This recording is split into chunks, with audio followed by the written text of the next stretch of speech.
Isang araw, tatanungin mo ang sarili mo, bakit ko hindi sinimulan noon? Kaya huwag mong hintayin ang araw na yan dumating sa'yo. Dahil ngayon pa lang, may pagkakataon ka nang mawa ng pagbabago. Hindi mo kailangan hintayin ang perfectong timing. Ang tamang oras ay kung kailan mo ito sisimulan. Ang mundo ay hindi naghintay sa'yo. Kaya huwag mong sayangin ang oras.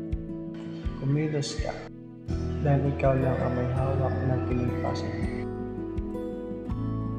Dahil sa huli, hindi ang mga pagkataong sinubukan mo ang pagsisiyan mo, kundi ang mga pagkataong pinapalampas mo ngayon. God bless you. Sana makatulong sa komisyon.